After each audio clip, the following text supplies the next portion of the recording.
Assalamualaikum warahmatullahi wabarakatuh. Halo guys, kali ini kita akan membahas tentang biografi Imam Syafi'i dan Imam Ahmad bin Hambal berserta kitabnya. Yang pertama, Imam Syafi'i. Siapa sih yang gak kenal Imam Syafi'i? Nama lengkap beliau adalah Muhammad bin Idris bin Abbas bin Utsman bin Syafi'i bin Sa'id bin Ubaid bin Abi Yazid bin Hashim bin Abdul Muttalib bin Abdul Manaf bin Qusay al-Quraisy al-Muttalibi. Imam Syafi'i lahir di Palestina pada tahun 150 Hijriah dan wafat pada malam Jumat setelah maghrib pada akhir bulan Rajab tahun 204 Hijriah di Mesir. Beliau adalah seorang ulama yang hidup dengan asuhan sang ibu saja, sebab ayah beliau telah wafat saat Imam Syafi'i masih belia. Di antara hal yang pertama beliau pelajari adalah kefasihan berbahasa Arab, yaitu dengan keluar dari Mekah dan menetap di pedalaman bersama suku Zel, yaitu sebuah suku Arab yang paling fasih bahasanya. Baru setelah itu beliau belajar fikih dari dua kutub keilmuan, dari Imam Malik dan dari murid senior Imam Abu Hanifah, yaitu Abu Yusuf dan Muhammad bin Hasan Asy-Syaibani. Baik, selanjutnya biografi Imam Ahmad. Nama lengkap beliau adalah Ahmad bin Muhammad bin Hambal bin Hilal bin Asad bin Idris bin Abdillah bin Hayyan bin Abdillah bin Anas bin Auf bin Qasid bin Mazin bin Syaiban.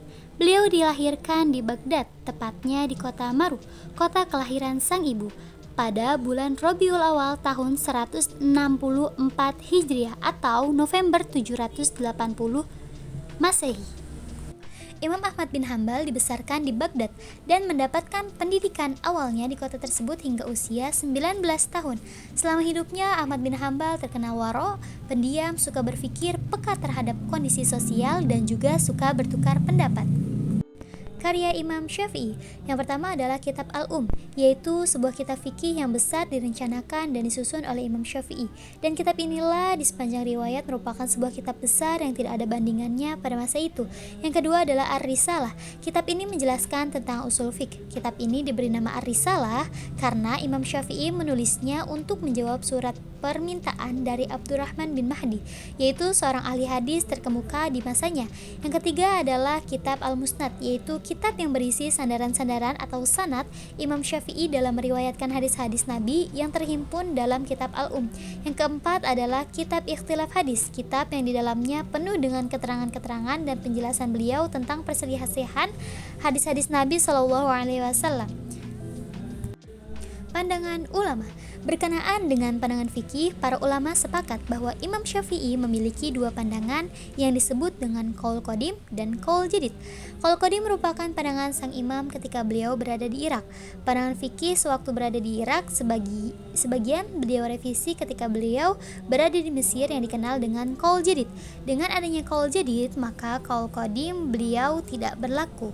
Selanjutnya ada karya Imam Ahmad bin Hambal. Yang pertama ada Musnad, kemudian kitab Tafsir Al-Quran, kitab Nasihul Mansukh, kitab Muqaddamul Muakhkhar fil Quran, kitab Jawabatul Quran, kitab At-Tarikh, kitab Manasikhul Kabir, dan lain sebagainya. Kitab Musnad adalah kitab hadis yang disusun berdasarkan nama-nama sahabat yang meriwayatkan hadis. Biasanya dimulai dengan nama sahabat yang pertama kali masuk Islam atau disesuaikan dengan urutan abjad. Namun demikian, definisi istilah tersebut tidak berlaku terhadap karya Imam Syafi'i.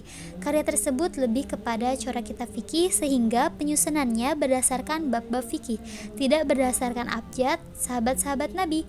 Musnad Syafi'i adalah kumpulan hadis-hadis yang diriwayatkan dari Imam Syafi'i. Secara redaksi sigot, tahammul wal ada, sebagian besar hadis-hadis tersebut bersifat simai. Musnad Ahmad. Musnad Ahmad termasuk kitab termasuk dan terbesar yang disusun pada periode kelima perkembangan hadis, abad ketiga Hijriah. Kitab ini melengkapi dan menghimpun kitab-kitab hadis yang ada sebelumnya dan merupakan satu kitab yang dapat memenuhi kebutuhan muslim dalam hal agama dan dunia pada masanya. Seperti halnya ulama-ulama abad ketiga semasanya, Ahmad menyusun hadis dalam kitabnya secara musnad. Hadis-hadis yang terdapat dalam musnad tersebut tidak semua riwayat Ahmad. Sebagian adalah merupakan tambahan dari putranya Abdullah dan tambahan dari Abu Bakar Al-Qati. Musnad tersebut memuat 40.000 hadis, kurang lebih 10.000 hadis diantaranya dengan berulang-ulang.